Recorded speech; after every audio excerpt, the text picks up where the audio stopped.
Tableau helps you see the stories in your data. It's designed to help you be smarter, so you can make better decisions faster. Connect to the data you care about. Sort, highlight, drill down, or filter your data in seconds. Add calculations to extend your data. With Tableau, you can keep on asking questions in the data until you discover the root cause. Tableau. Answer questions at the speed of thought.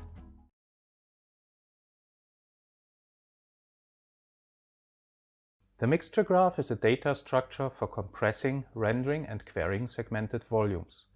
Biomedical segmentations have evolved from mere annotations to first-class modalities. The mixture graph stores the computations required to render such nominal data directly on the GPU, including pre-filtering and lighting.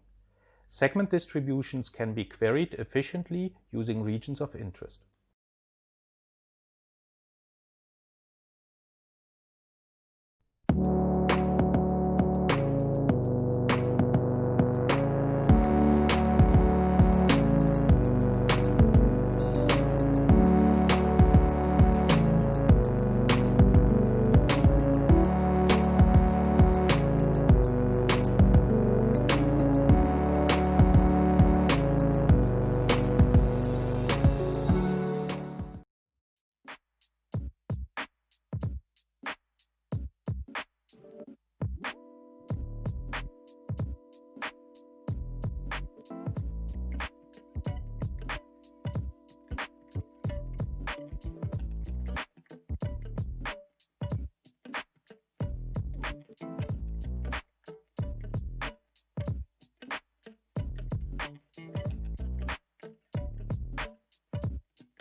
The transmission of pathogens such as bacteria and viruses is an acute problem in hospitals around the world. Infection control experts need to monitor infections and determine transmission pathways. We developed a novel visual analytics system for the exploration of disease outbreaks. It combines several interactive views and a tracing interaction that allows to detect pathogen transmissions.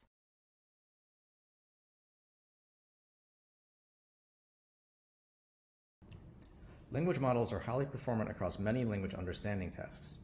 Comprehending the linguistic knowledge encoded by these models, however, remains a challenging problem. We introduced an approach for visually analyzing contextualized embeddings produced by language models. Our design shows how much context is captured by embeddings, the ability of embeddings to capture meaningful text spans, and linguistic relationships represented by the embeddings. Tableau helps you see the stories in your data. It's designed to help you be smarter, so you can make better decisions faster. Connect to the data you care about. Sort, highlight, drill down, or filter your data in seconds. Add calculations to extend your data. With Tableau, you can keep on asking questions in the data until you discover the root cause. Tableau. Answer questions at the speed of thought.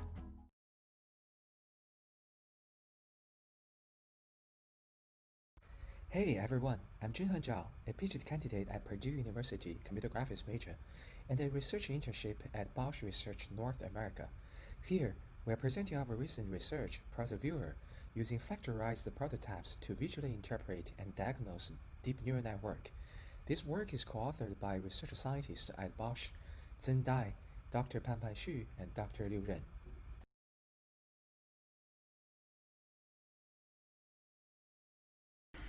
We present an interface to visually analyze and steer zero-shot learning models.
Welcome, everybody, and good morning to the session on planets and space at VIS 2020.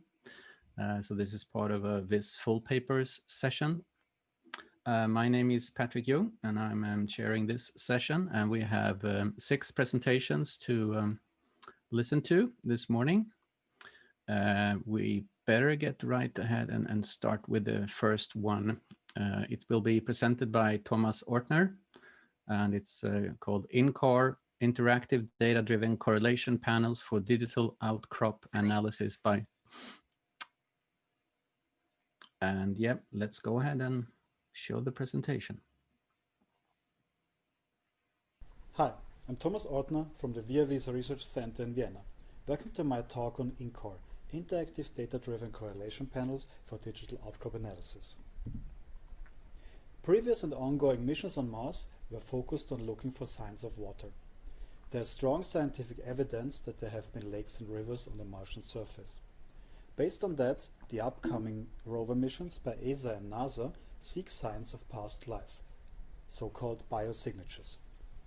The geological analysis of 3D digital outcrop models is a key aspect in this endeavor. It allows geologists to reconstruct ancient habitable environments and ultimately decide for drill sites where a rover might actually pick up biosignatures.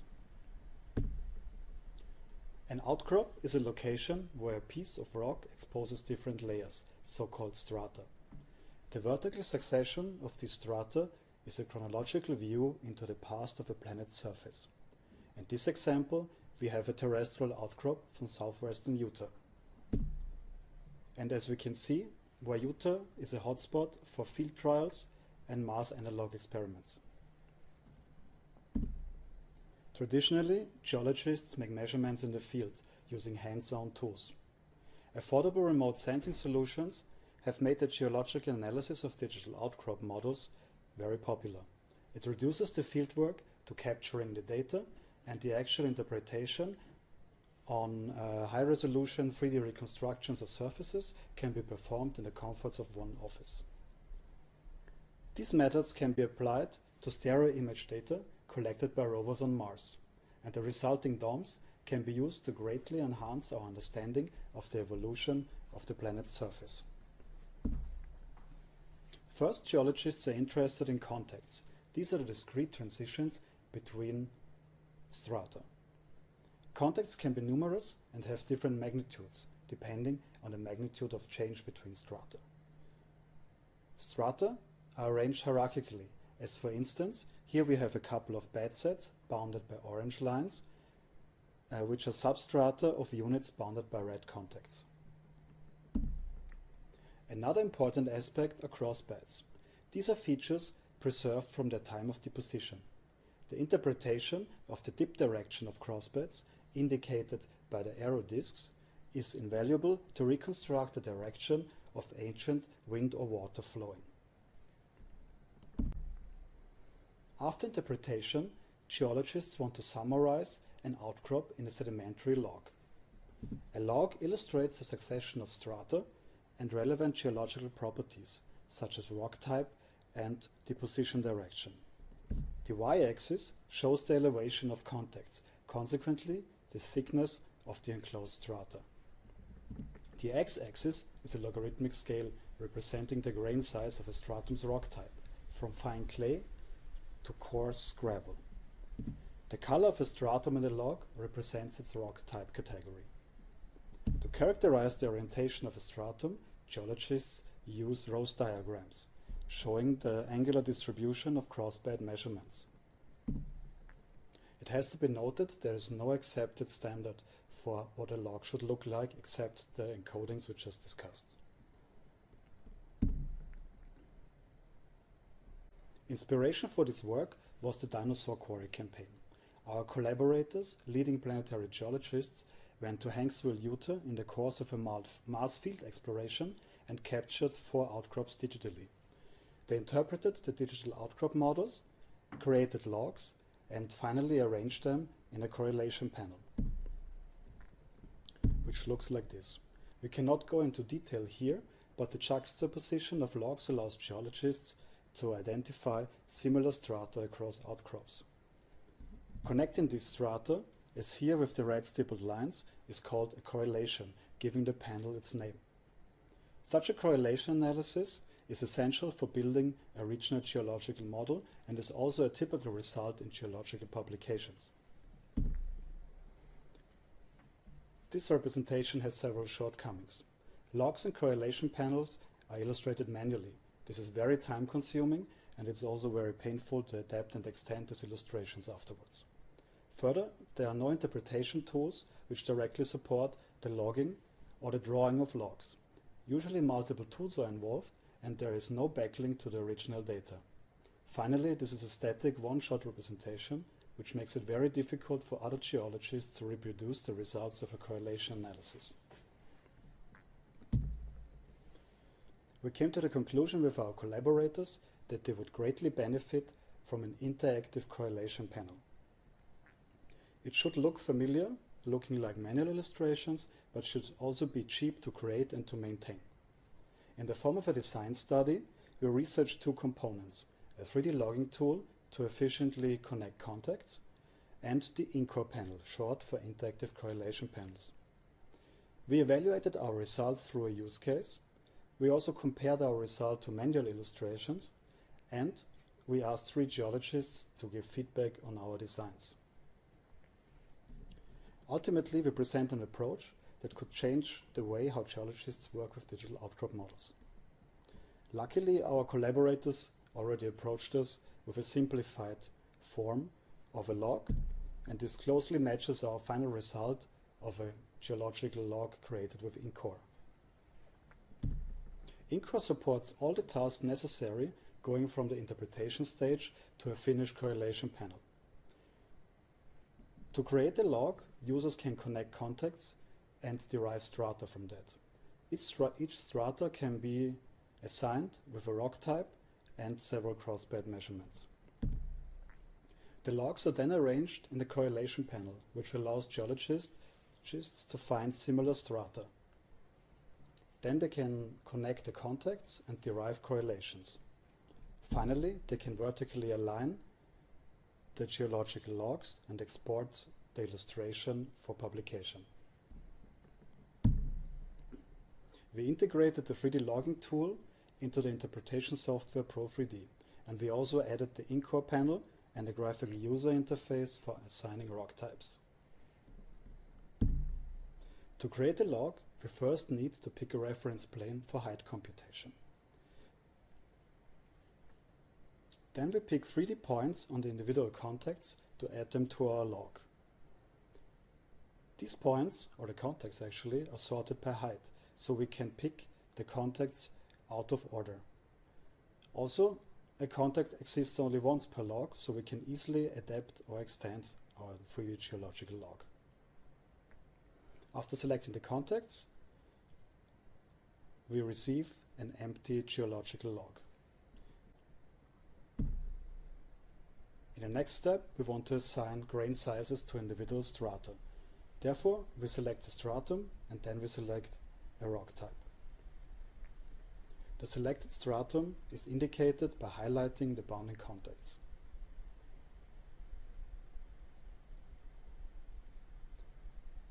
In a similar way, we can assign crossbeds to the selected stratum by selecting it first and then selecting the crossbeds we want to add. On confirmation, we receive a rows diagram right next to our stratum in the log. Here we see the result of our use case, the 4 outcrops of Dinosaur Quarry. We created 4 logs connecting 60 contacts and assigning 130 crossbed measurements. Below we can see the logs arranged in the correlation panel. The InCorr panel supports zooming, panning, and vertical stretching of the logs. To create a correlation, we simply select contacts across the logs and connect them with a correlation line. After creating another correlation, we can select the first one and arrange the logs vertically.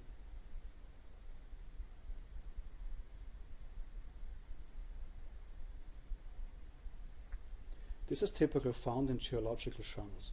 Finally, our correlation panel can be exported and brushed up for publication.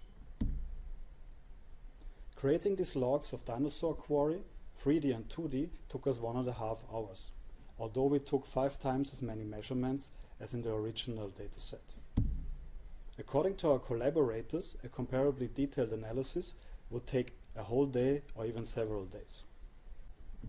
Further, we invited a sedimentologist dealing with mass data, an engineering geologist working on tunnel data, and a planetary scientist with a strong geological background to evaluate our designs. I will now present you with some quotes from the feedback sessions. Looking at the software, I should be able to do this very quickly, in about an hour instead of a week. The highlighting of a stratum's contacts is very intuitive. It looks visual and haptic. This is perfect for correlating spatially over large distances. And concerning the data-driven aspect of our work, isn't this the whole point of a publication? To have other people interact with your data. I hope that is the future of publishing. So, what did we have to leave out in this talk? What is more in the paper? I concealed from you the algorithm on how to derive strata from contacts. And there are also some interesting details about the design process. As previously said, we conducted an in-depth comparison of the manual illustrations and our InCorr panel. You might also wonder, why do we need a reference plane? And you might also be hungry for more geology. In conclusion, we translated a static illustration to a data-driven dynamic one. We speeded up the workflow of geologists working with DOMs by a factor of 10 to 20. We introduced VIS to the domain in sedimentology and stratigraphic analysis, and also vice versa. I hope you enjoyed this talk, and I'm happy to take your questions now.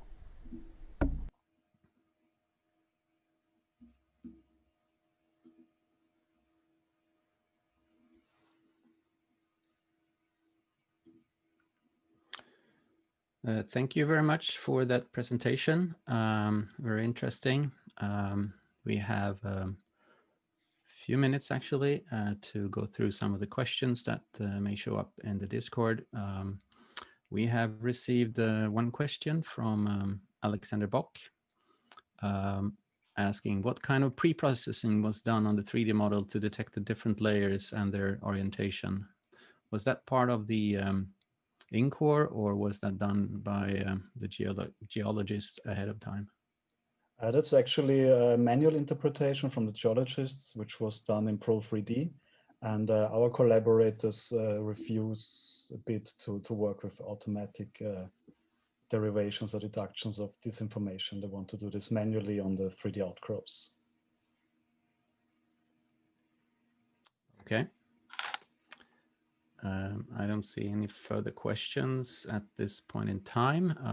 I was wondering myself whether you had considered or explored an immersive environment for the geologists to explore the data and view it.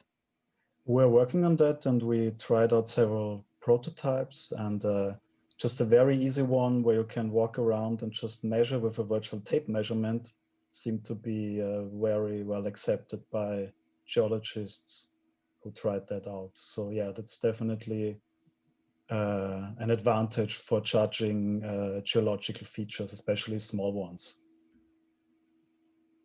Okay.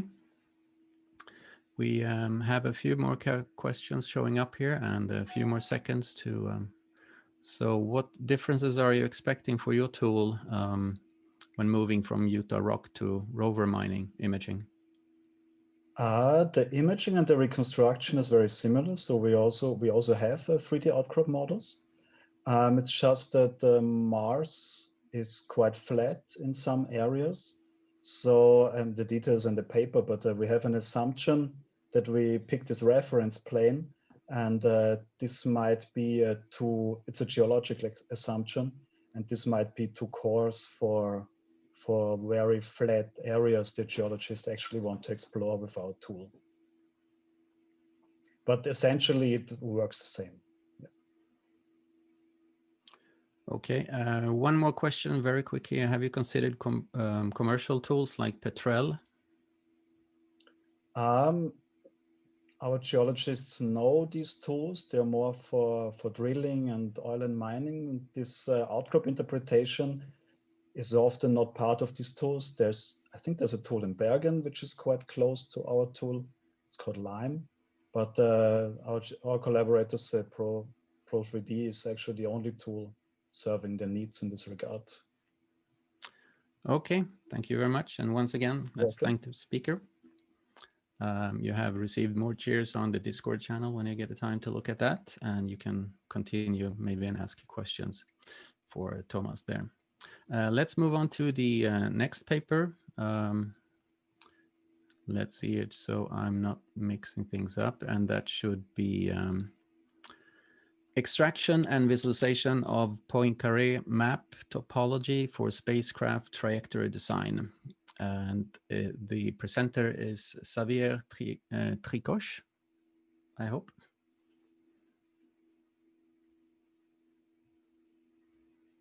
The work I'm going to present applies topology visualization to the design of energy-efficient trajectories for space missions.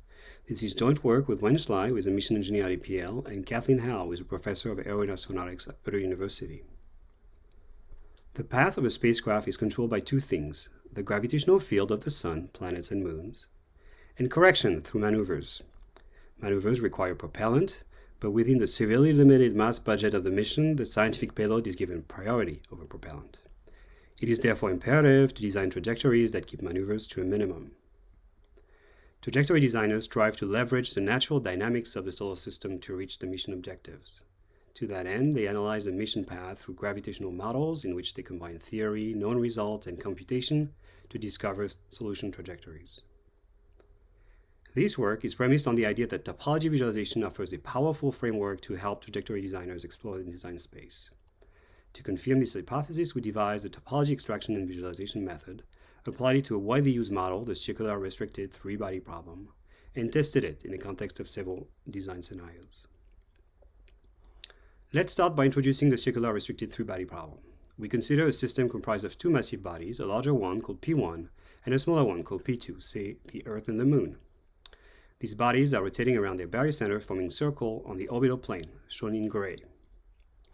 We consider the behavior of a third body of negligible mass, say a spacecraft, under the gravitational field of P1 and P2. The problem is studied in a reference frame centered at the barycenter that rotates with P1 and P2. Note that we are only going to consider the motion of the spacecraft inside the orbital plane, so we are dealing with a two-dimensional spatial domain.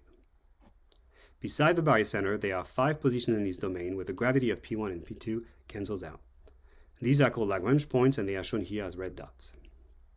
Also noteworthy, the Lyapunov orbits are closed trajectories that surround L1, L2, and L3.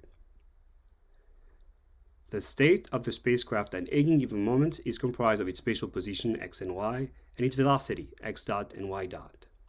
The dynamics of the system is then defined by an ODE in a 4D phase space. The Jacobi constant, notice C, characterizes the energy of the system. Low C values correspond to high energy and vice versa. For a given Jacobi constant, one of the coordinates, say y dot, can be expressed as a function of the other three. Further dimensionality reduction is achieved through the Poincaré map. We select a planar section sigma, and the Poincaré map associates an arbitrary position x on sigma with the next return to sigma of the trajectory seated at x. If a trajectory returns to its initial state after n rotations, there are n distinct fixed points, and that period is n. For instance, here n equals 3.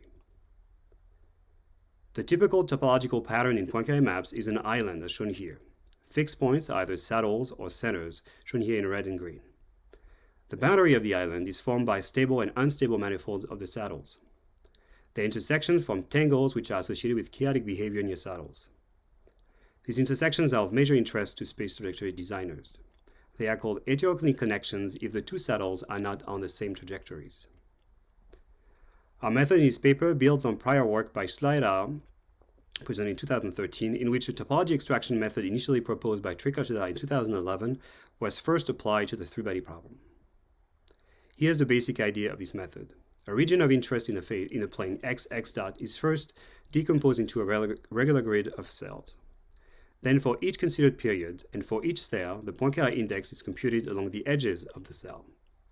The Poincaré index counts the number of rotations of a vector field along a closed curve. The displacement map plays the role of vector field here. It's a vector-valued function, though not a vector field, as we shall see. Once a non-zero index is found, a numerical search is attempted inside the cell. If a saddle point is found, the corresponding stable and unstable manifolds are computed. Unfortunately, the results obtained by this method were quite limited. Only about 50 periodic orbits were found through a lot of computation, and only a very small number of manifolds were successfully constructed. We will now discuss our technical contribution and explain how they address the shortcomings of this existing method. For one, the displacement map delta p is highly nonlinear, especially near saddle points. Hence, the Poincaré index can only be meaningfully measured around very small cells. But using a high-resolution grid over the entire domain is completely prohibitive.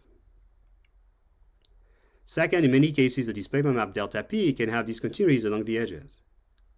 Remember, it is not a vector field, which makes the index computation fail. To make the detection of fine details tractable in the three-body problem, we devise an adaptive domain decomposition strategy that refines the mesh around small-scale structures. We use for that the winding number, which measures the ratio between the number of iterations of the map and the number of revolutions completed in a given plane. Here we have 3 planes to consider. We use a piecewise reconstruction of this quantity to drive the adaptive refinement. Here are the results that we obtained in the Earth-Moon system. As you can see, the refinement occurred primarily in regions of chaotic dynamic, where small-scale details are located, while regions of regular dynamics are coarsely resolved. Another issue that was ignored in prior work is the problem of transversality validation, which is responsible for the discontinuities of the displacement map that we discussed. Indeed, the Poincaré map theory assumes that the flow is everywhere transverse to the section. Unfortunately, this is not the case in the three-body problem. Here are 2 pictures that illustrate the type of transversality violations that one may encounter.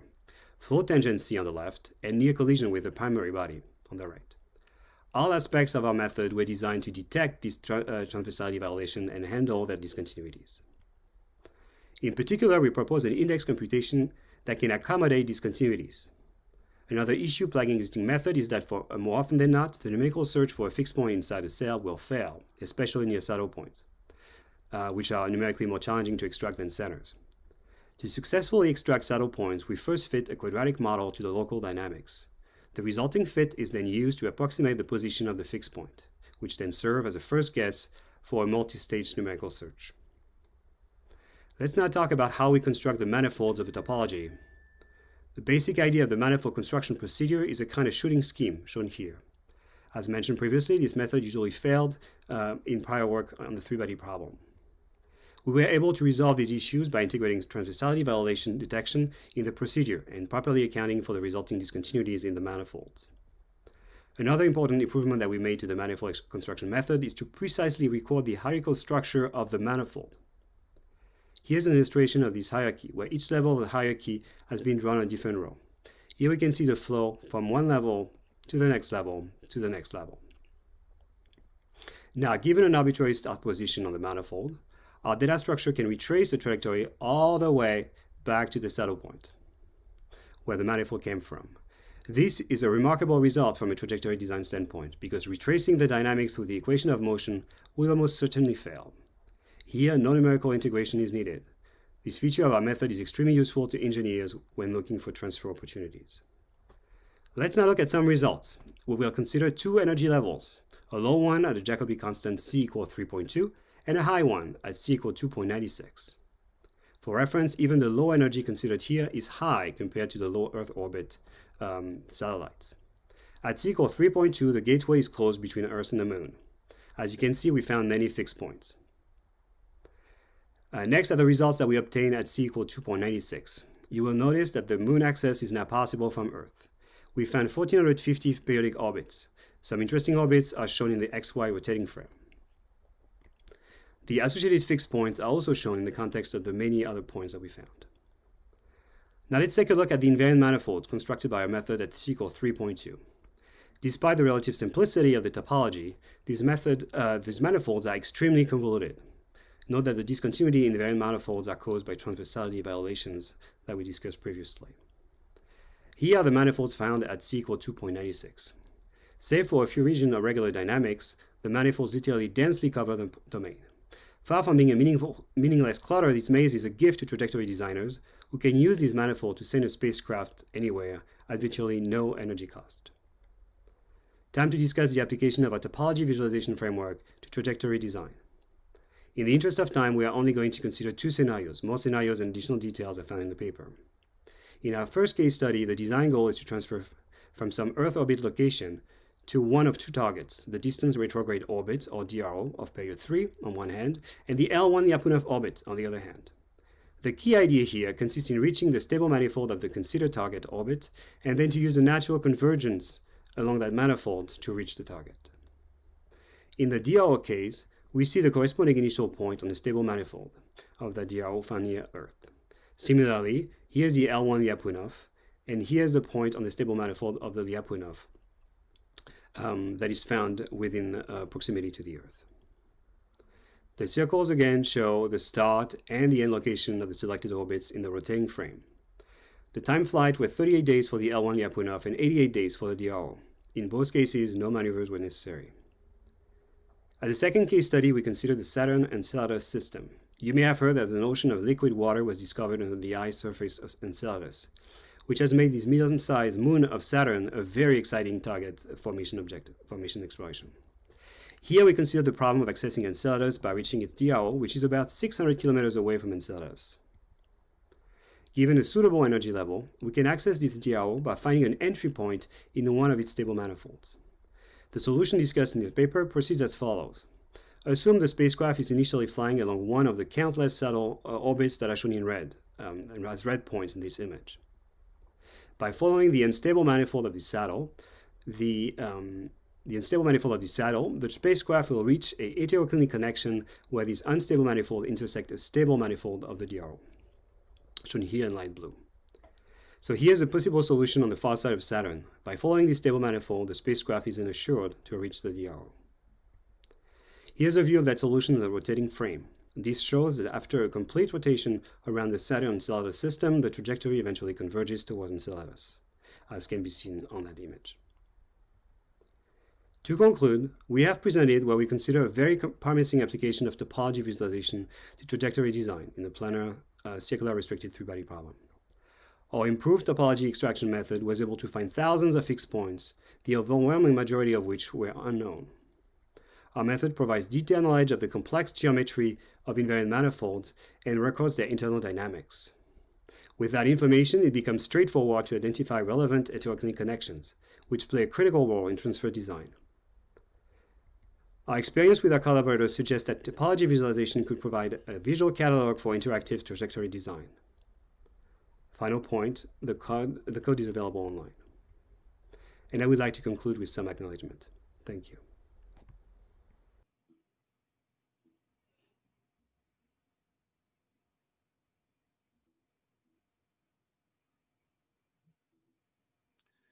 Thank you very much for that presentation, Xavier.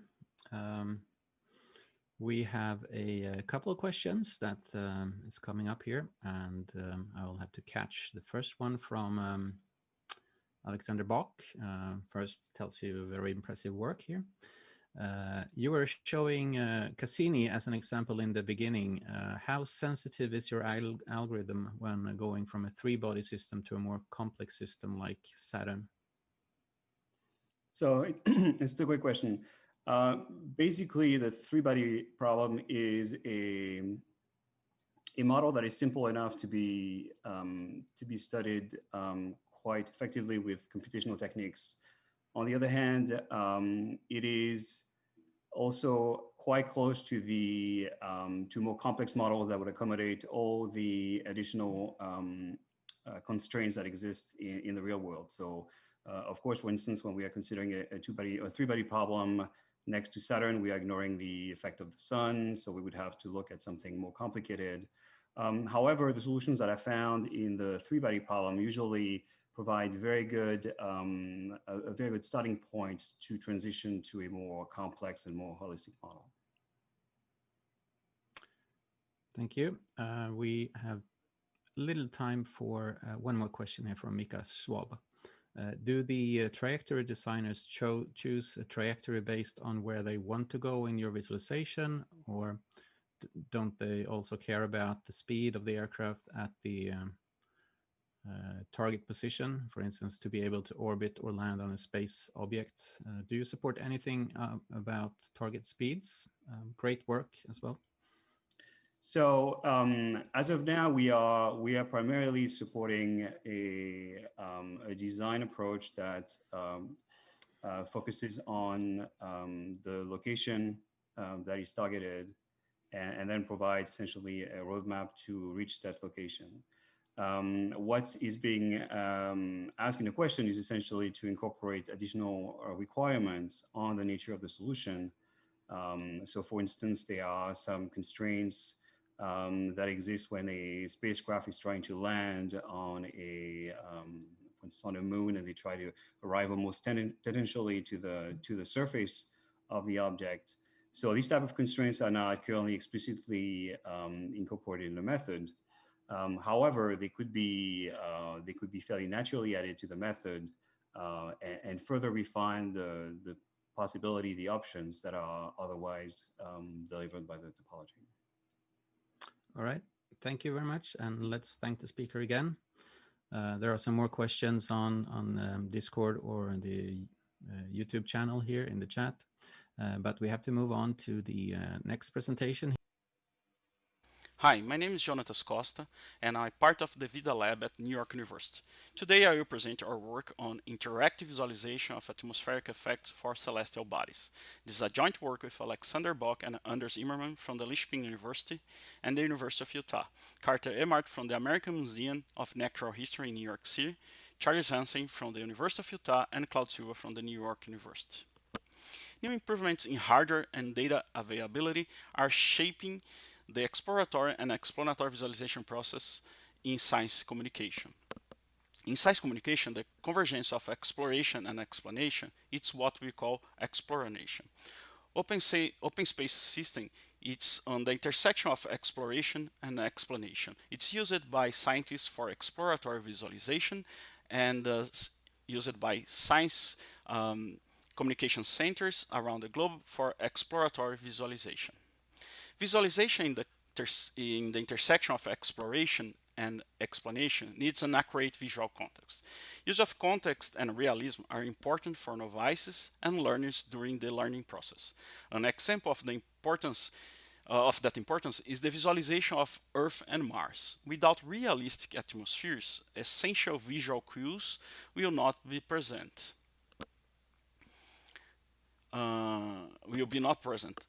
In this work, we present how realistic-looking atmospheres can provide context and support interactive exploration of data from space exploration missions and astronomical observations. Our focus in this work is visualizing atmospheric effects with multiple scattering in real time. In the literature, their principal representatives are the works of Bruneton and Nieret and Elek and Walch. They proposed a similar algorithm to iteratively compute the light scattering orders and store the results in tables. They also proposed a simplified atmospheric model capable of displaying Earth's atmosphere and density variation in Elek's case. In Alperville's work, no light absorption by small particles is used, and a simplified constant value describes the extinction of light by large particles. The propagation of radiation through a medium is affected by absorption, emission, and scattering process. In this work, we don't consider emission process. The final radiance or the radiant energy arriving at the observer's eye is given by a modified volume-Henry equation to take into account the reflection term from the planet's surface. The transmittance T attenuates every term in the modified volume-Henry equation. It represents the fraction of incident radiant energy that is scattered or absorbed during the light's path. The angular distribution of scattered light is given by the phase function P. Our proposed atmospheric model includes a framework for handling the absorption of light energy by small and large particles, use of a better approximation of Rayleigh's and Mies phase function, a better and highly configurable model for extinction of light energy by dust particle, accounting for anisotropic molecules and light paths inside the Earth's atmosphere, implementation of the interactive parameter selection for exploration. Some assumptions of our model, atmospheric model. The light must be in the visible spectrum. We are considering the presence of anisotropic molecules inside the atmosphere. The index of refraction of a medium must be given by a complex number. We are only considering spherical particles and elastic scattering. For small particles compared to the wavelength of the incident light, the Rayleigh scattering is the principal effect happening during the scattering contribution. In our atmospheric model, we updated the Rayleigh's scattering theory to consider the presence of anisotropic molecules. We did that by adding a correction to the Rayleigh's scattering coefficient, beta r, and the use of an experimentally obtained Rayleigh's phase function p by Pendorf. For the absorption of light energy by small particles, we proposed a framework based on two approaches. A theoretical approach, where the absorption of light energy by small particles is obtained directly by an extension of Mies equation in a power series, and by a data-driven approach, when the data values for the measured cross-section sigma of the molecule are known. Using this framework, we can easily add different layers of absorption molecules. For example, the ozone and the oxygen layers of absorption responsible for the dark bluish colors during the twilight. We also added the Pickering method to approximate the length of the light's path inside the Earth's atmosphere to correct the attenuation factor. Rayleigh equations do not explain the light behavior when the scattering element has a larger radius than the wavelength of the incident light. In this case, we use the Mies equations. The Mies equations are computationally expensive to solve, requiring approximations for the coefficients and phase functions. To approximate the Mies phase function, we propose to use a modified wavelength-dependent phase function, the double Heine-Greenstein phase function. This phase function has been successfully used to model the angular distribution of light scattering in Mars' atmosphere. We propose it using the anomalous diffraction approximation for absorbing spheres by van der Hulst to approximate the Mies extinction process. To decrease the computational loading, we assume that all particles inside the unit volume that we are integrating have the same average radius r. We implemented our atmospheric model and rendering algorithm inside OpenSpace using modern C++ and OpenGL. Our implementation is based on Bruneton near-at work of pre-computed tables for the transmittance, irradiance E, and scattering S. As an overview, our algorithm calculates the radiance L for each pixel. It traces rays from the observer position to each pixel on the screen and handles the intersection of that ray with the planet's surface, the atmosphere, and any object inside the atmosphere. If an intersection with the planet's surface or an object inside the atmosphere is found, we updated the scattering contribution accordingly. We implemented this algorithm using a hybrid approach in a forward deferred rendering inside the pipeline inside OpenSpace. Our results, now I would like to show some of our results for the Earth atmosphere. On the top row, we can see the Earth's atmosphere seen from space. On the left, in a photo taken from NASA's Earth Polychromatic Imaging Camera, also known as EPIC. And on the right, we can see the results generated by OpenSpace using our atmospheric model and algorithm for the same position and field of view. On the bottom row, we can see the Hawaii Islands seen from the International Space Station. The picture on the left was taken from the International Space Station by NASA, while the image on the right was generated by OpenSpace using our proposed atmospheric model. The main differences in color are from the tone mapping operators used by NASA and OpenSpace and some of the image processing procedures executed on NASA's picture. Also, climate variables affect the final color. For Mars atmosphere, we also were able to obtain good results. On the top row, the A picture, it's a photo taken from Mars by the Hubble telescope. B is a visualization of the of Mars by OpenSpace if only Rayleigh scattering was happening in, inside Mars atmosphere. We can see that the atmosphere, mainly composed by carbon dioxide, would be blue. C, it's the same atmosphere, but now we added some dust effects. Now me effects are happening inside the atmosphere. And D, it's the result when we include 20% more particles suspended in the air. On the bottom row, we can see the Mars sunsets.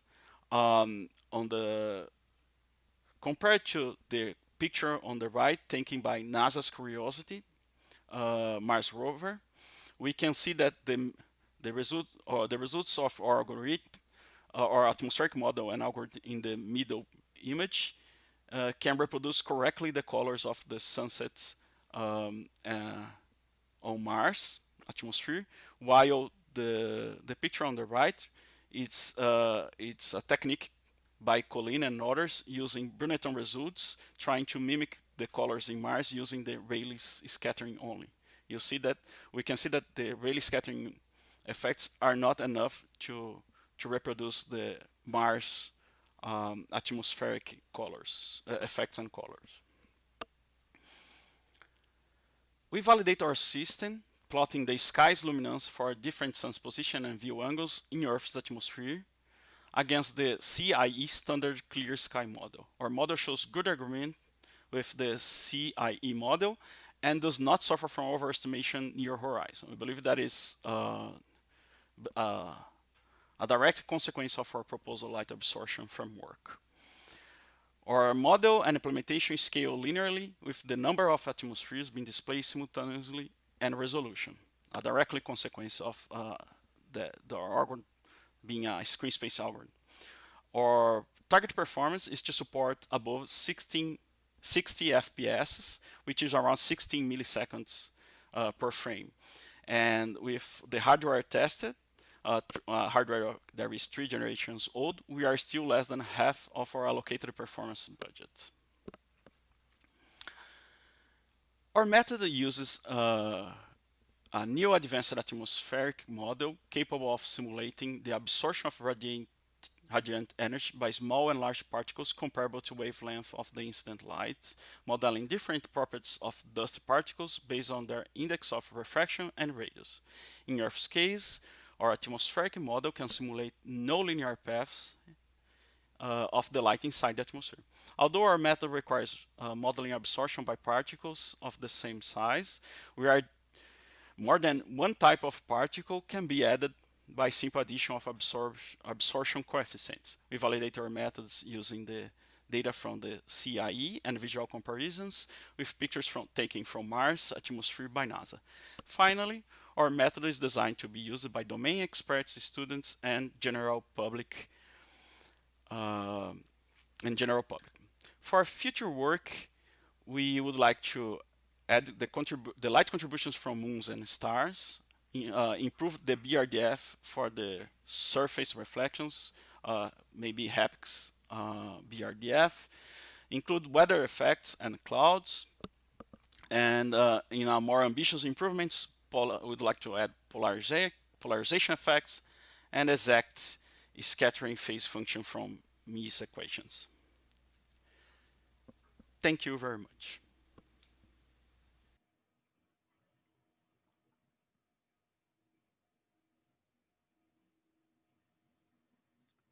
Thank you very much for that beautiful presentation and nice images.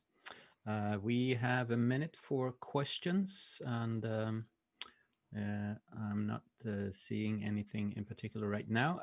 I have a couple of questions myself, but I will focus on the picture from the Mars surface. There appear to be some halo stuff and glow around in the picture, which is not at the same degree depicted in the models of you. What's missing, or can you elaborate a little bit on that? Yeah, the thing is, in order to have that the perfect simulation of that glow around the sun, we need a better, we need the exact solution of the VIS equation for the dust particles inside the atmosphere. What we are doing, it's an approximation using the double Henle-Greenspan phasing function to approximate that scattering function. So it has some limitations on how much light is scattering and how it produces that glow around the sun. All right. Thank you very much. We unfortunately need to move on to, or it's not so unfortunate, but it would be nice to talk more about this. So thank you once again, Jonathas. Thank you. Some cheers in the chat channel. And our next presentation is on interactive black hole visualization. And the presenter is Anna-Mieka Verbrek. So I hand it over to you.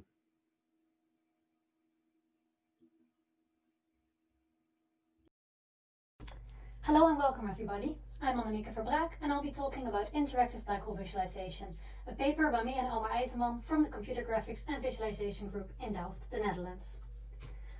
So let's imagine you're traveling through space in a spaceship. You finally made it, you arrived at a Kerr black hole, which is very rapidly spinning, so you've entered a stable orbit around it as to not fall in. As you know by now, space is a very empty place, so while the ship is relatively close to the black hole, everything else, stars, galaxies, etc., are almost infinitely far away. So far, in fact, that for a simulation they could be approximated by existing on a sphere with infinite radius around you and the camera. We'll call this sphere the celestial sky, and you in the spaceship will be our camera.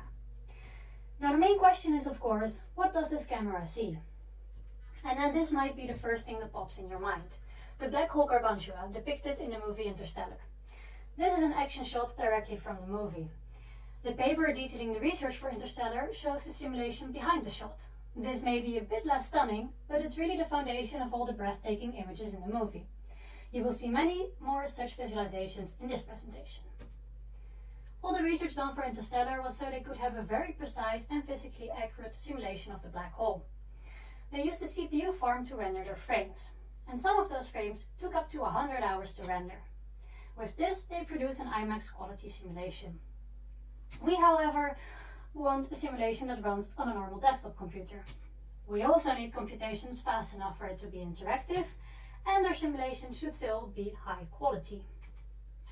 Before we go to our approach, we first have to understand the reason why it took so long to render the frames for Interstellar. Well, the presence of the black hole deforms spacetime, and this also affects photons. Let's follow the light rays from one star. As you can see, the rays do not follow straight lines, but take curved paths through space.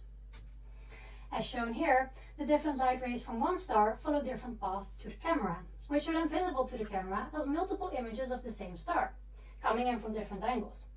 This results in a very distorted view. To find out what the camera sees, we trace the rays back through space to where they came from. Through the curved spacetime, this means performing a numerical integration of a set of differential equations. And this is the part that takes a lot of time. So there are three simple steps we take to work towards an interactive simulation. The first one is to trace rays in the fastest way possible. The second one is to trace the least amount of rays. And the third one is to optimize the implementation, making use of GPU and smart data structures. I'll now explain how we achieve the first two of these steps and show their results. After that, I'll shortly touch on the implementation. Similar to normal ray tracing, to find out a pixel color in an image, we follow a ray through the pixel until it intersects with something. In this case, the ray follows a curved path and the intersection happens at the celestial sky at infinity. The researchers from Interstellar, however, quickly found out that one or multiple rays per pixel was not enough, as you almost never exactly end up at a star, which are very small point lights on the celestial sky. So they ended up with a black image and no stars. They therefore decided to use elliptical ray bundles, starting from a spherical area around the pixel, describing a bundle through space and ending up as an elliptical area on the celestial sky. All stars in this area could then be integrated to determine the final pixel color and brightness. The elliptical ray bundle equations are even more complicated than single rays, however, and take even longer to compute. Step 1 in our speed up towards interactive simulation is to use the simpler single rays for tracing. We also work with an area though, but just the area of the pixel itself. We start from the square pixel area, trace every pixel corner with a single ray through space, and end up with a polygonal region on the celestial sky, which we can integrate just like the elliptical area. As every corner is shared by 4 pixels, we get to trace an area at the cost of only 1 ray per pixel. With our polygonal regions, we trade in a bit of quality for a lot of speed up. Now that we have our ray tracing method, rendering is performed as follows. We first define our input, the celestial sky. Besides stars, we also show interstellar dust and galaxies. Those are represented here in rainbow colors on the sphere. The actual input is given as a catalog of stars with angular positions on the sky and an environment map, which is an image with an equatorial projection of the celestial sky sphere. It's basically a 360 panorama, like shown here on the right. Then, for every pixel in the image we want to make, we trace the corners back to this equatorial projection to find the part of the image and stars included in the polygon. To the left here is a panorama view of the black hole. Its colors indicate the corresponding position on the right image, the original parameterization of the celestial sky. This part of the image, the black part, is called the shadow. It's the portion of view from which no light can arrive at the camera, as all light rays that would come from these directions are trapped by the black hole. Step 2 in our speed up is to make sure that we compute the least amount of rays possible. Instead of just having a camera plane, we will consider an omnidirectional camera. This means that we have a sphere surrounding the camera center. We define a grid on this sphere and find the mapping for all grid vertices to the celestial sky. And as the distortion is smooth, we can then interpolate this grid for any camera orientation or projection. Tracing all points in the spherical grid still takes too long when we are going for interactive frame rates. So as part of the trace less rays step, we make our grid adaptive. As you can see, closer to the shadow, the distortion is more severe. We therefore construct an adaptive grid with more rays in areas with more distortion and less rays in the other areas. Construction works as follows. We start with large grid cells and check if they need division by evaluating the amount of distortion in them. If yes, we divide into smaller cells and continue this way. For the area that is not in shadow, we typically divide up to a minimum level. In this case, that's 6, and our maximum level is 10. In the table, the difference is clear. The full grid computes more than 2 million rays, while the adaptive one has less than 50,000. Having an adaptive grid means that each grid cell contains many pixels. Each pixel now needs to derive its actual distortion from the cell corners. In other words, it interpolates the surrounding values. Linearly interpolating for a pixel corner works as follows. We locate the grid cell in which the pixel corner lies. We define the horizontal and vertical displacement of the pixel corner in the square and call these alpha and beta. Then we find the mapping of grid cell to polygon on the celestial sky. We use the horizontal and vertical displacement along the polygon borders to define our interpolated value. While simple and fast, this method produces artifacts that show the size of the grid cells. We therefore use a more suitable method using cubic Hermite splines. These splines make smooth continuous curves when constructed using 4 equidistant points and are then defined between the 2 middle points from 0 to 1. If we add more points to the line, it stays continuous. With splines, we represent the smooth distortions much better. The exact details of the method can be found in the paper. As can be seen, the results are much smoother, and the error when comparing to a full level 10 grid is much lower for splines. As both methods take similar times to compute, spline interpolation is the default.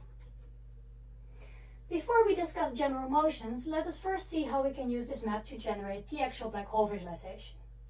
Luckily, when we stay in a plane perpendicular to the spin axis of the black hole and rotate around the axis at fixed distance, we only need one grid, as distortion is symmetric from all positions. Therefore, to simulate camera movement, we only need to shift our horizontal coordinates of the celestial background. In other words, instead of rotating the camera, we rotate the celestial sky the other way. What you then get is this, an interactive black hole simulation in the equatorial plane. And here we have a star catalog. For stars, we have some added effects to represent them better. All of these are detailed in our paper, but here we give a quick overview. As you can see, only one pixel to collect starlight does not look good. We use a Gaussian filter to spread the light to neighboring pixels. Besides that, some stars move so fast they jump between frames. We've added trills to take motion blur into account. The last effect we've added is diffraction. While this particular pattern is an artifact caused by the vanes of a telescope, we are so used to see imagery of space like this that it was a natural addition. And in this last simulation, we highlighted one specific star, the brightest one, to show that it has indeed multiple images. This already looks really nice, but when we wish to simulate other movement, like moving closer to the black hole, or from another position than the equatorial plane, a new grid is necessary. And even with all our speed-ups until now, this cannot be done in real time for every frame. The answer for this is a variant on traceless rays, namely traceless grids. We trace grids at regular intervals along the camera path and interpolate these for the frames in between. But this is not as simple as it seems. If we look at the deformation produced by two grids, grid A and grid B, B is closer and thus has a larger shadow than grid A. So if we want to produce our interpolated grid I, and we just interpolate point by point at alpha, like this, any pixel that lies in one of the shadows does not result in a meaningful interpolation. The interpolated grid would always have a shadow of the size of one of the input grids, so it would not be a smooth interpolation at all. Instead, we need to adapt the grid interpolation.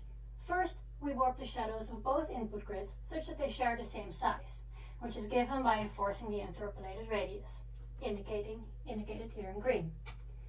The next step is to warp both grids and make them fit around the new shadow. These warped grids can be interpolated at every point, and they construct our final interpolated grid. Here are some examples of the simulation with grid-grid interpolation. In this one, we move the camera further away, and in this one, we show that camera moving up until we're almost above the black hole. Here we have two grid results, one directly ray traced and one interpolated. With the naked eye, the difference is almost invisible. On the right, we show the inverted difference times 4. While the lines do not match up perfectly, the deviations stay within a few pixels. There are limitations to this interpolation method. In some cases, small artifacts appear due to an imperfect interpolation at those points. Examples are the dark line and the bright spot close to the dark line on the left and the bright spot close to the shadow in this image. Our implementation is highly parallelized. Ray tracing and grid construction runs on the CPU, as the GPU proved less suited for this task. The grid computation takes about 1 second, but we run this process asynchronously, while the GPU interpolates previous grids and distorts the environment map and stars in real time. For our standard settings shown here, we achieve 50 frames per second. Detailed timings can be found in the paper. I haven't been able to talk about all our additions to the simulation. We list them here and refer to the paper for details. The first is the influence of special and general relativity on the image. We add the redshift and lensing effect to our images. The second is the speedups we achieve in rendering by pre-processing our input. For the map, we use a method similar to summed area tables, and we build a KD tree over the star catalog. Now it's time for some nice looking simulations. This is a complete image with environment map and stars, as well as other general and special relativity effects, like the bright band, which is called the lensing effect. Here's an example where we are a bit further away and move out of equatorial orbit again. And then finally, a different environment map. Here we are much further away from the black hole, and use a pinhole camera projection. There's no lensing effect added here. For future work, we'd like to try a different trade-off between GPU and CPU and potentially balance the two better. Furthermore, at the moment, the user can define a motion path for the camera, but an entirely free navigation remains future work. And right now, the camera cannot descend into the black hole. For educational purposes, it would be great to include the necessary equations for different configurations like this, or for example, the view through a wormhole. As a conclusion, we have shown that we can make an interactive simulation of the distortion caused by a black hole, using efficient approximations where we only trace a fraction of the rays compared to previous solutions. Using advanced interpolation techniques, we produce high-quality imagery for standard hardware. Thank you very much, and are there any questions?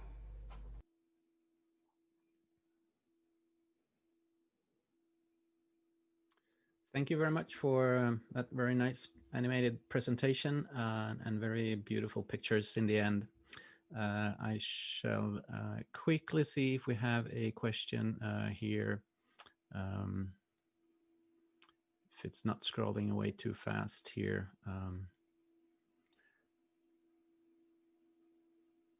Maybe that's not for this presentation here. So I think we're out of time and we need to quickly move on to the next presentation, but would very much like to thank you again for the nice presentation and start by moving to the last talk in this session here. It's called Polyform, Structural Analysis of Cosmological Datasets via Interactive Physarum Polycephalum Visualization. And the presenter here is Oskar Elek.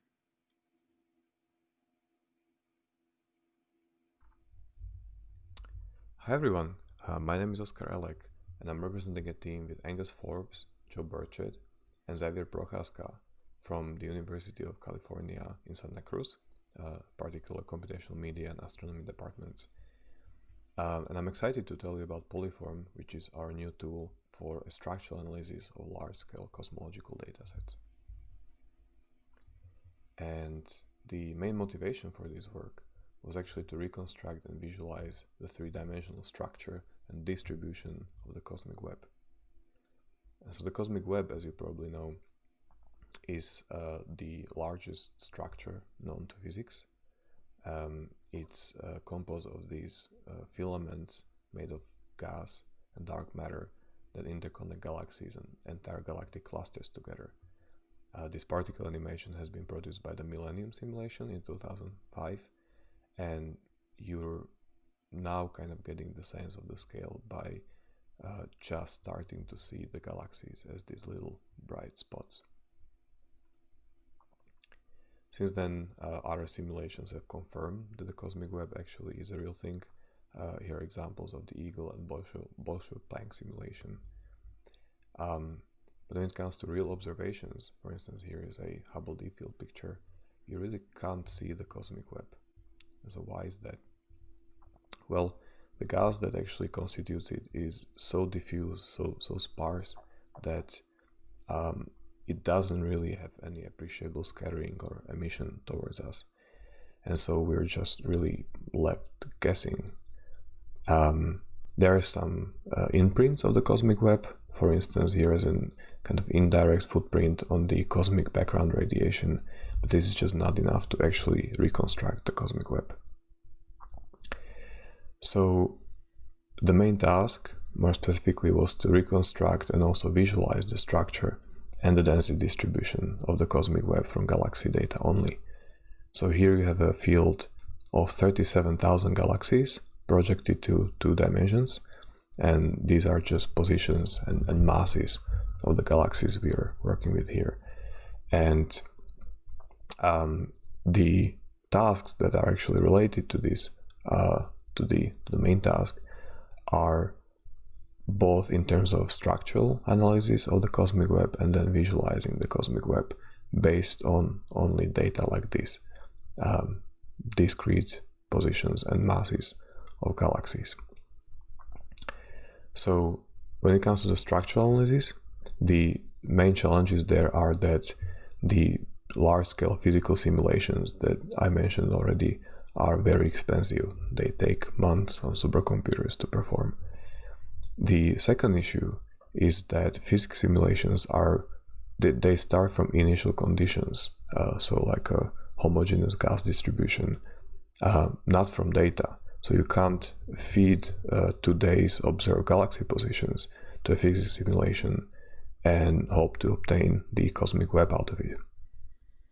And so to actually overcome this challenge, we got inspired from nature. So you probably know this organism known as Physarum polycephalum, in English also known as slime mold. And what this thing is a very old organism called a protist, and it's actually a single cell, although it contains millions of nuclei flowing in these tubes. What this organism actually does is that it searches for food in its environment by climbing chemical gradients of the so-called chemoattractants that are emitted by food and also by the organism itself. And by just doing so, it forms these tubes interconnecting all the food sources.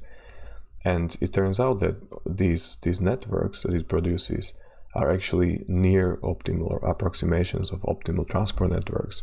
And there are numerous studies that actually show that, even similarity to man-made transport networks. So you might be asking, why is this relevant for us, for the cosmic web reconstruction?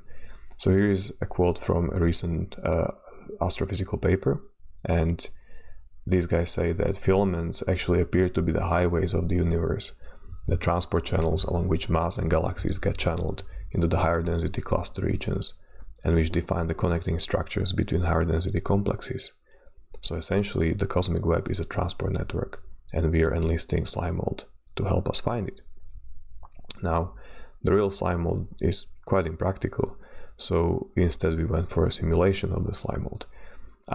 The simulation we're using is based on the work of Jones, which was also used recently by artists like Say Jensen to create these beautiful animations. And the model itself is actually surprisingly simple. It's an agent-based model, so it contains these particle-like agents. And what these agents do is that they're trying to navigate the data, which in our case are galaxies, and they do that by actually looking in sort of a trail of the chemoattractant emitted by the data. And so by doing so, they kind of chain the data together into networks like this. So the agents are really the core of the algorithm, and they essentially do three things. So first thing is they sense their environment in different directions in front of them. Then they sample the environment, basically selecting the direction in which they should move next. And finally, they just move in the direction that they selected based on the sensing. And when you chain these three steps together, what you get is a random walk or a random process, if you will, where an agent here is trying to follow this gray sort of gradient of the chemoattractant in the environment, and by doing so, it actually leaves a trace of its positions. And the cosmic web reconstruction, as we understand it, is actually a superposition of millions of paths of agents like this. So this is what it looks like. The main technical contribution of this work was actually that instead of deterministic position and direction sampling for the agents, we implemented a stochastic Monte Carlo scheme to sample these directions and positions. And this, as you can see, increased the expressivity of the model quite a lot. And as we found in our experiments, this actually much better corresponds to the cosmic web distribution according to our references. So when it comes to the visual analysis, the main purpose here is to actually help astronomers with fitting the slime mold, so-called MCPM model, to the galaxies or to whatever data they feed it. And this by itself is implemented interactively on the GPU and runs in kind of lockstep with the simulation. And this is what it looks like. So we implemented different modalities, mostly based on volume visualization, but also we have a particle visualization mode. And each of these is designed with a specific purpose in mind, mainly to kind of verify that the cosmic web reconstruction is sensible and that the distribution of the densities that it yields are as one would expect from the cosmic web to be. So we have some interactive plotting there and different coloring schemes to emphasize the different density brackets there. So let me tell you something about scientific use cases that we used polyform for. So first one was to actually do the reconstruction. And here we produced the first three-dimensional map of the cosmic web of this kind. So here you see some zoom-ins there. These yellow blobs are actually galaxies or galactic clusters.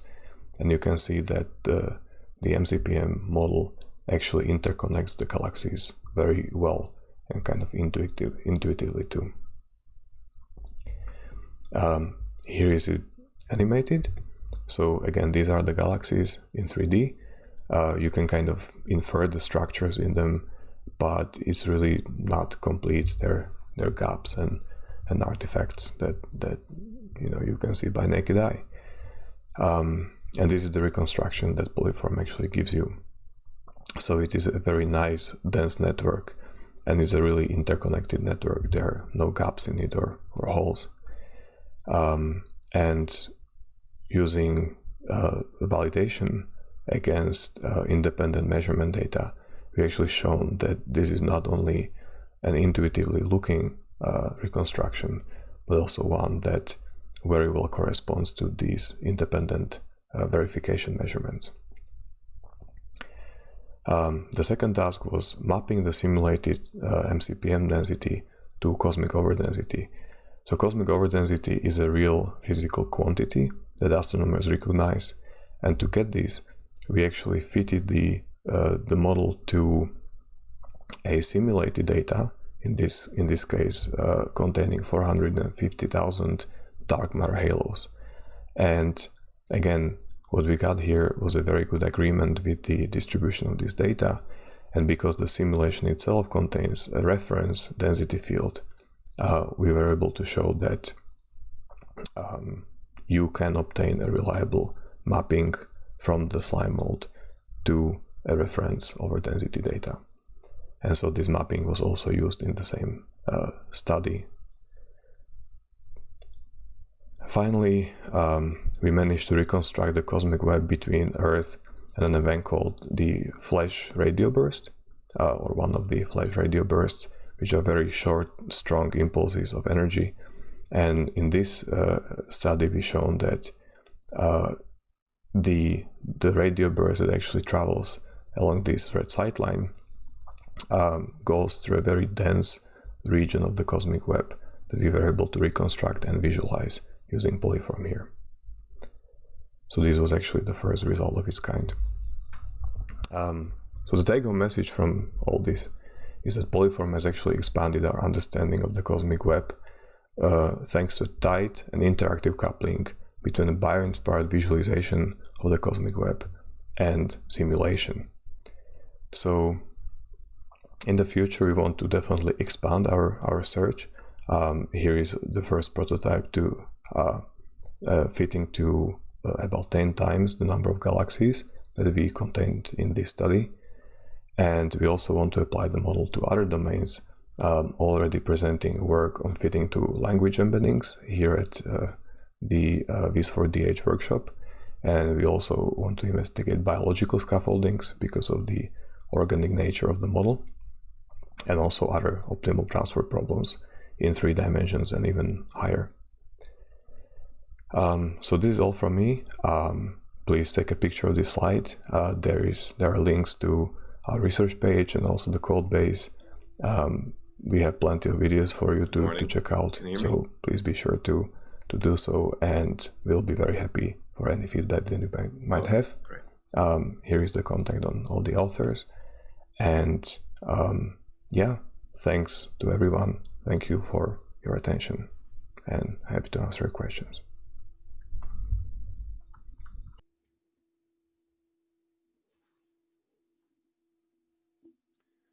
Thank you very much for that very nice and interesting presentation, and great work.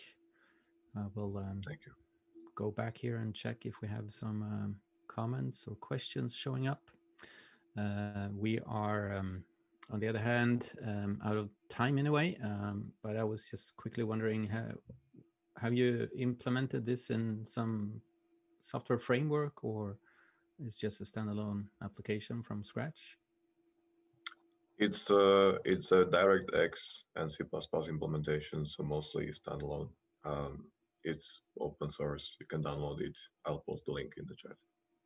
So we are planning to implement it as a part of some Python distribution in the future, mainly the reconstruction part. So stay tuned. All right. Thank you very much. Our time has ended, and I'll need to thank all the participants and the speakers here, and great work you've all done. Also thanking all the viewers of this session here, and have a great coffee time or lunch, dinner, wherever you are in the world. So thank you once again, everybody. Bye-bye. Tableau helps you see the stories in your data. It's designed to help you be smarter, so you can make better decisions faster. Connect to the data you care about. Sort, highlight, drill down, or filter your data in seconds. Add calculations to extend your data. With Tableau, you can keep on asking questions in the data until you discover the root cause. Tableau, answer questions at the speed of thought.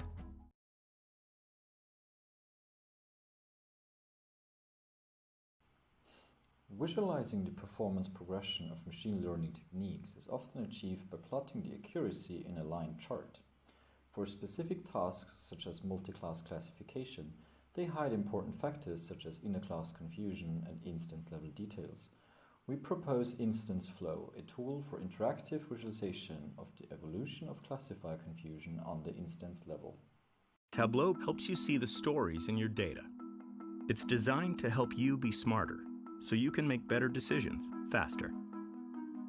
With Tableau, you can keep on asking questions in the data until you discover the root cause. Share your analysis securely. Your entire organization can access these interactive dashboards from any browser or mobile device to find their own answers. Tableau, answer questions at the speed of thought.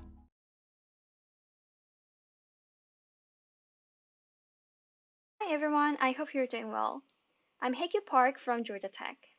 I'm very excited to present Bluff, a visualization tool to interactively decipher adversarial attacks on deep neural networks. Deep learning is now commonly used in many domains. For example, in the medical field, deep learning models can estimate the treatment effects on patients. On the road, we can see self-driving cars using computer vision technologies. However, deep learning models are vulnerable to adversarial attacks. An adversarial attack applies carefully crafted perturbations on data inputs and fools a model into making incorrect predictions. Adversarial attacks jeopardize many deep learning-based technologies, especially in security and safety-critical applications, such as data-driven healthcare and self-driving cars. Due to the threats of the adversarial attacks, people cannot confidently use deep learning models. To overcome the vulnerability of deep learning models, we need to understand how the adversarial attacks permeate the model's internals.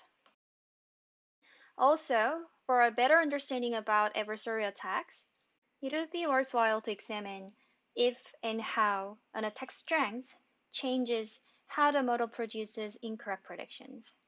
For example, it would be useful to know if a stronger attack exploits the same neurons as a weaker attack does, or if those sets are completely different. We present BLUF, an interactive visualization tool for discovering and interpreting how adversarial attacks mislead DNN into making incorrect predictions. Our main idea is to visualize activation pathways within a DNN traversed by the signals of input data. For given input data, an activation pathways consist of neurons that are highly activated and the most influential paths. Activation pathways represent what features are detected and how those features are related to contribute to the final prediction. To understand how the attacks manipulate the neurons and the paths inside the models, BLUF visualizes the activation pathways of both benign inputs and attacked inputs. That is, BLUF finds and visualizes the most activated pathways given benign and attacked input data. BLUF also visualizes the most inhibited paths by the attack to uncover where the attack is blocking the signals to the benign path. Also, BLUF visualizes the most excited paths by the attack to uncover where the attack stimulates to induce the activation pathways going towards wrong directions. The BLUF interface tightly integrates three coordinate views. It consists of control sidebar, graph summary view, and detail view. Here, a user inspects why a deep learning model must classify adversarial giant panda images crafted by the projected gradient descent attack as armadillo. In the main graph summary view, we visualize the activation pathways of benign and attacked input data. Here, each vertex represents a neuron. When hovering over a neuron, BLUF shows the detailed information of the neuron. The detailed view for a neuron shows a feature visualization and example data that visualize what feature the neuron is detecting. For example, for giant panda images, this neuron looks for face of animals that have white furs and dark eyes. Feature visualization is a synthesized image that maximizes the corresponding neuron's activation. Dataset examples are patches of images from the training data that highly activate the corresponding neurons. We also show how the neuron's median activation will change according to different attack strengths. Here in the graph summary view, the neurons are represented with different colors based on their roles. The green nodes are the most important neurons only for the original class giant panda, which means they are highly activated by benign giant panda images. The blue nodes are important neurons only for the target class armadillo. The orange nodes are the most important neurons for both original and target classes, giant panda and armadillo. The red nodes are the neurons that are highly activated by only successfully attacked images. These neurons are exploited by the attack to induce the incorrect prediction. By exploring the activation pathways, PGD successfully perturbed pixels to induce the brown bird features, an appearance more likely shared by an armadillo than a panda. Both armadillo and brown birds have small, roundish, and brown bodies. The brown bird neuron then contributes to the armadillo misclassification by activating more features such as scales, bumps, and mesh. By using the options in the control sidebar, users can interactively filter the neurons and connections to visualize.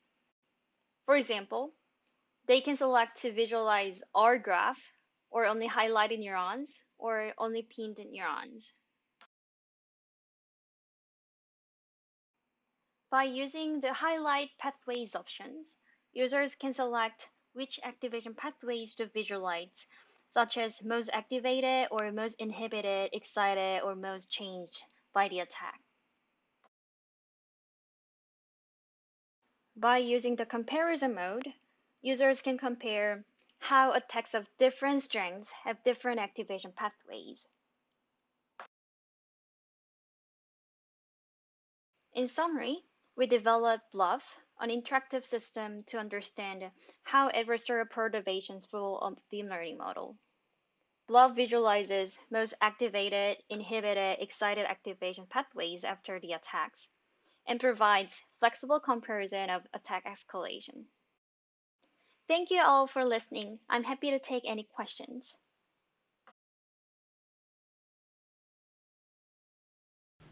We present a high-quality tube rendering method for 3D line datasets. GPU-based raycasting is used to render line segments as rounded cones, to allow for smooth connections along individual lines and variation in radius. We support transparency by a novel approach combining visibility order rendering with an order-independent transparency method. To improve depth and feature perception, ambient occlusion is employed.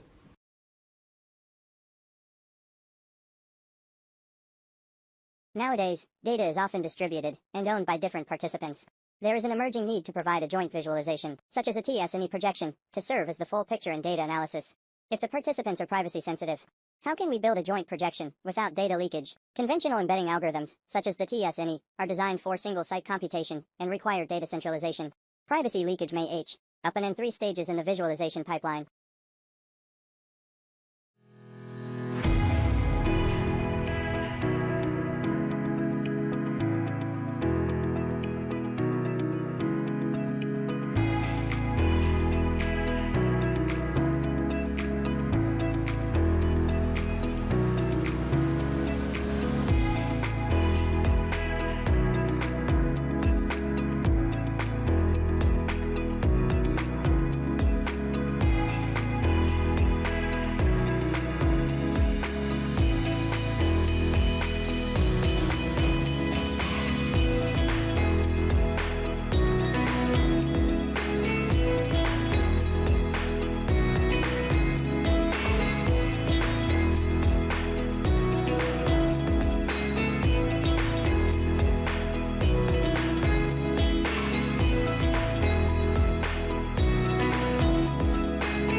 Blockchain has gained more attention and its applications are emerging. We collect 76 blockchain visualization tools and systematically classify them into 5 aspects: target blockchain, blockchain data, target audience, task domain, and visualization type. In the end, we look at open challenge in blockchain visualization.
We introduce a direct volume rendering approach that can render encrypted images directly from encrypted datasets. The rendering is performed by operations in the encrypted number space which are dual to operations in the plaintext space. Therefore, the rendering system does not need to decrypt the data. This homomorphic volume rendering approach makes it possible to use untrusted servers for rendering without compromising privacy.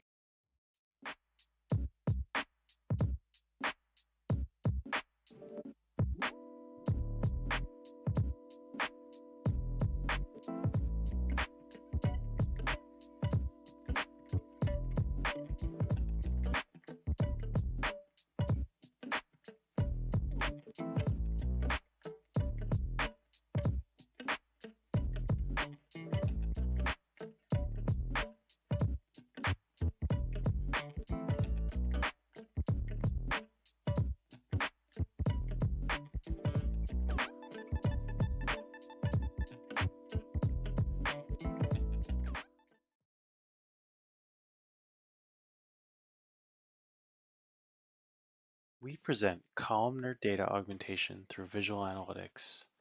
Kava lets users augment their data with additional attributes found on knowledge graphs. To construct a new attribute, each row of a dataset is mapped to a node on a knowledge graph. Each augmented datum is the result of a query over the knowledge graph in the neighborhood of that node.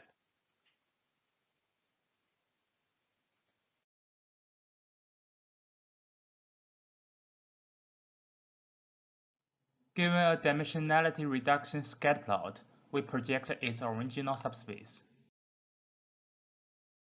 Through the orientation and shape of our glyphs, both the global trends and local patterns can be identified. To transform the vectors, we use implicit function theorem. We apply our method to different kinds of data.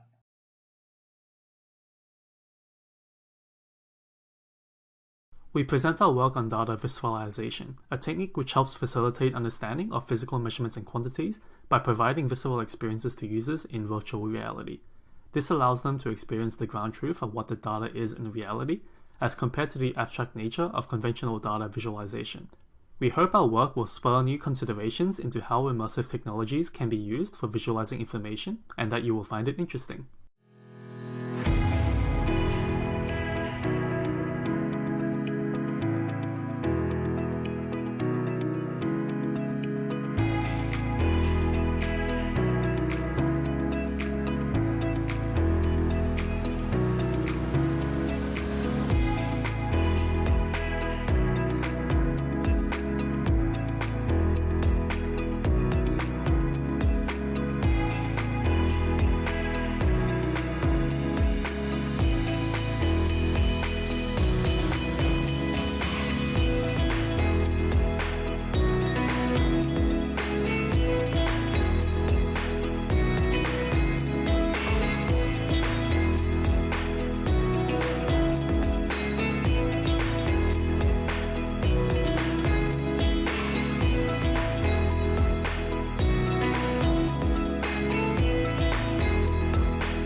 Being able to perform visual analysis on sensitive data in a privacy-preserving way has become more and more important.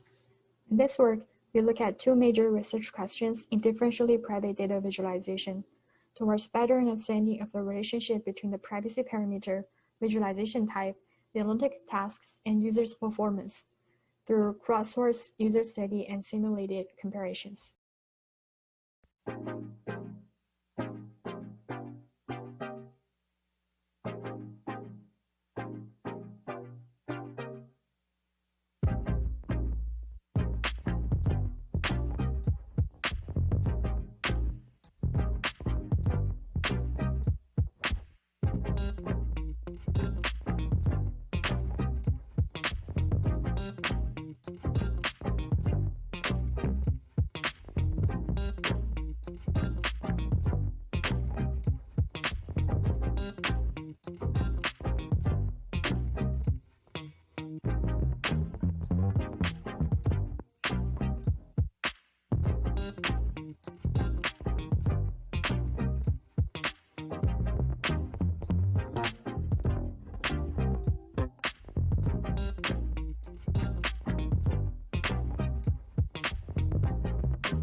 Tableau helps you see the stories in your data. It's designed to help you be smarter, so you can make better decisions faster. Connect to the data you care about. Sort, highlight, drill down, or filter your data in seconds. Add calculations to extend your data. With Tableau, you can keep on asking questions in the data until you discover the root cause. Tableau. Answer questions at the speed of thought.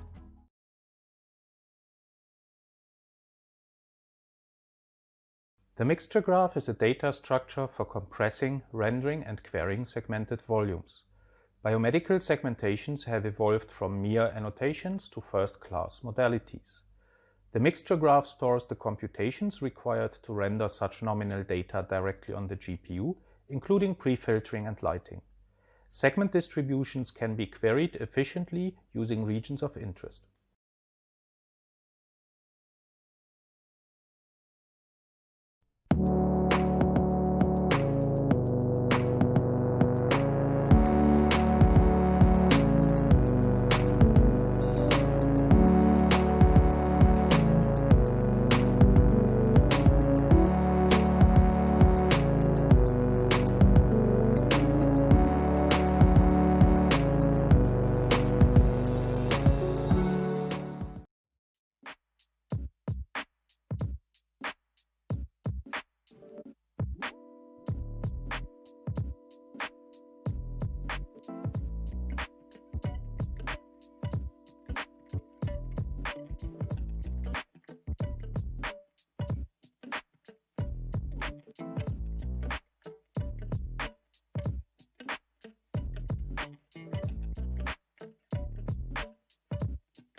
The transmission of pathogens such as bacteria and viruses is an acute problem in hospitals around the world.